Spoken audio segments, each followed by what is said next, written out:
Clark herself.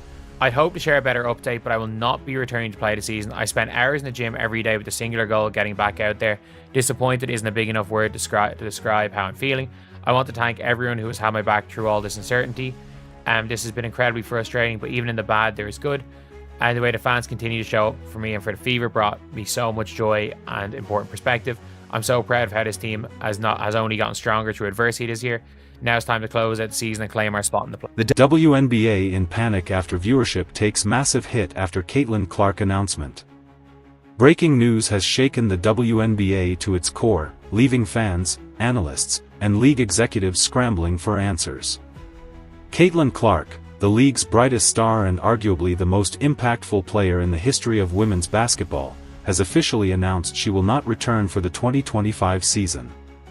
In a heartfelt post, Clark admitted she spent countless hours in the gym working toward a comeback but could not regain full confidence in her body after suffering a groin injury in July. Her words, "Disappointed isn't a big enough word," echo the frustration felt not only by her but also by millions of fans who built their interest in the league around her. The announcement sent immediate shockwaves through the WNBA, as Clark's absence exposed just how fragile the league's popularity truly is. But Caitlin Clark will not be returning to the 2025 WNBA season. She took the liberty of posting it herself because there were many people asking to hear from Caitlin Clark, to hear how she felt about the entire situation, because a lot of people felt like it was the front office that was kind of making all of these. The norm for the WNBA is being largely ignored by the media. Largely ignored by sports media. Not considered a real professional league, to the point where people didn't even know it existed until CC22. That's just a fact. You can't believe how many times I have people come in the chat and say, I didn't even know that there was a professional women's basketball league until Caitlin. Yeah, it's the facts. The numbers tell a brutal story. Before her injury, Fever games averaged 1.26 million viewers nationally, a record-setting figure for the league. After her sidelining, viewership plummeted to 847,000, a 53% drop that erased years of supposed growth. Now that Clark has confirmed she won't return, the decline is expected to worsen, with playoff broadcasts facing potentially catastrophic ratings.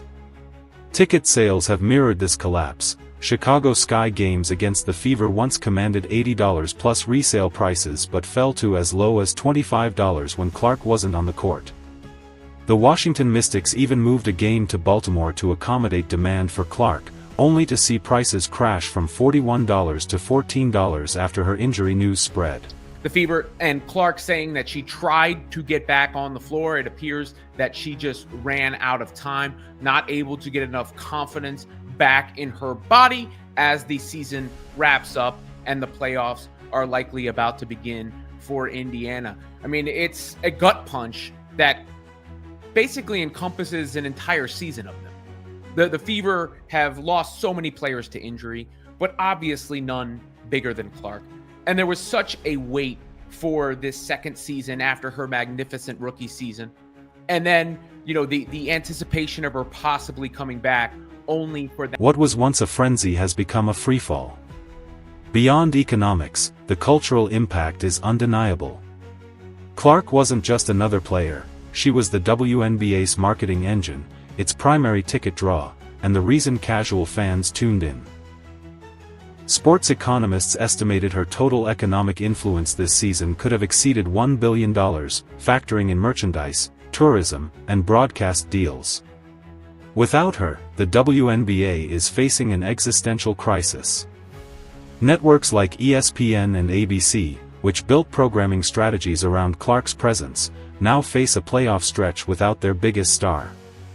Corporate sponsors who rushed in to capitalize on Clark Mania are rethinking their commitments.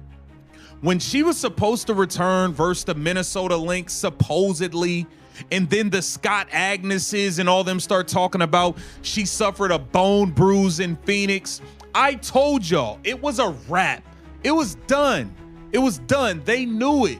And I believe they've known far longer. They have known. They've kept us fans in the dark, and it sucks. It absolutely sucks. Man, I was so looking forward to watching Caitlin Clark play this season. Now we have to wait an entire offseason, and we don't even know what's going to happen. There might be a lockout. There might not even be a 2026 season, guys. Casual fans, many of whom discovered women's basketball solely through Clark's rise, are already tuning out, voicing the dreaded sentiment, if she's out, I'm out. For Indiana, the timing is especially cruel. The Fever, sitting on the edge of playoff contention, must attempt a run without their leader, floor general, and cultural phenomenon. Their season, once filled with championship hopes, now teeters on collapse. Clark's injury has also sparked criticism toward the league and its leadership. Many argue she was overexposed to physical targeting, with little protection from referees or officials despite being the centerpiece of the WNBA's marketing. The decision to rush her back earlier,